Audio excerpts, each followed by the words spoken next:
আসসালামু আলাইকুম, সবাইকে রমজান মুবারক। রমজান মাসের শুভেচ্ছা। আজকে 2 ফেব্রুয়ারি 2025 সাল, বাংলাদেশের রমজান মাসের প্রথম দিন। সেই উপলক্ষে হাতিরদিয়া বাজারে এই রমজান মাসে বিভিন্ন ধরনের ইফতারির পসরা সাজিয়ে বসেছে বিভিন্ন ধরনের দোকান। সেই দোকানে কি কি রয়েছে এবং কি তার দরদাম তা আপনাদেরকে দেখানোর চেষ্টা করব।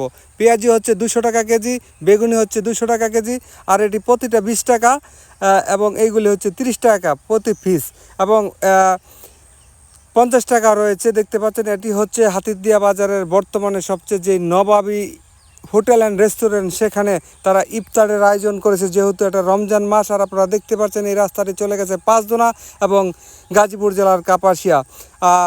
আপনারা দেখতে পাচ্ছেন আরও আইটেম রয়েছে। বোট হচ্ছে 120 থেকে 150 টাকা কেজি, 200 টাকা কেজি মিষ্টি, এবং পেঁয়াজি কীভাবে বানাচ্ছে সেই দৃশ্যটা আপনারা দেখতেছেন। পেঁয়াজি হচ্ছে 160 টাকা থেকে 200 টাকা কেজি। পেঁয়াজির সাইজ এবং পেঁয়াজের পেজির উপর নির্ভর করে। আর এই বোটটি হচ্ছে 80 টাকা থেকে 70 টাকা কেজি বা 100 টাকা কেজি।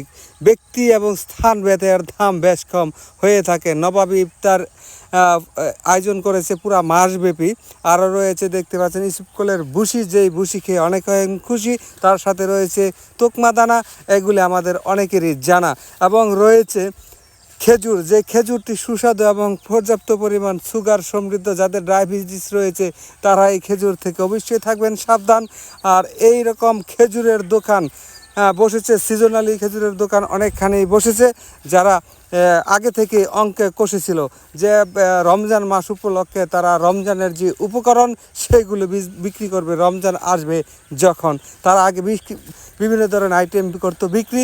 দেখেন ওটা হচ্ছে বাই বাই স্টোর। এই বাই বাই স্টোরের সামনের অংশ খেজুর বিক্রি করার যে স্থান নির্ধারণ করেছে, অর্থাৎ খেজুর যেহেতু মৌসুমি সিজন, এই সিজনে খেজুরের ভালো হবে বেচা কিনা, হবে ভালো লাভ, সেই প্রত্যাশায়। এবং ব্যবসায়ী মানুষ যারা এই চিন্তা করে, ব্যবসার চিন্তা করে সবসময়, তারা এই দেখতেছেন এই বোটটি 120 টাকা, এবং ভোরদিন্দা আছে, পেঁয়াজও আছে। এখানে হাতিরদিয়া বাজারের বিভিন্ন দোকানগুলোই যে ইফতারের রয়েছে সেইগুলো আমি তোলার চেষ্টা করেছি বিভিন্ন প্রান্ত থেকে।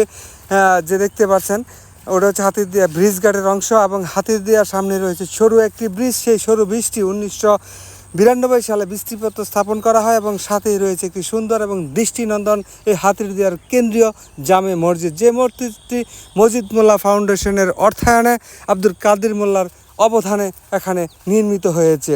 হাতিরদিয়া পুরাতন ব্রহ্মপুত্র নদীর তীরে অবস্থিত। এটা হচ্ছে হাতিরদিয়ার থেকে মনোহরদিয়া এবং শিবপুর যাওয়ার একটি দিক নির্দেশনা দেওয়া রয়েছে। এই দিক নির্দেশনা অনুযায়ী পরিবহনের ড্রাইভারগণ তারা তাদের গন্তব্যে যায় প্রয়োজন যখন। এখানে দেখতেছেন আবারও সেই কাদের মোল্লা মসজিদে, কাদের মোল্লা অর্থায়নে হাতিরদিয়ার মসজিদটি। শামীম ওসমান ব্যাপারী, হাতিরদিয়া বাজার থেকে। সবাই ভালো থাকে।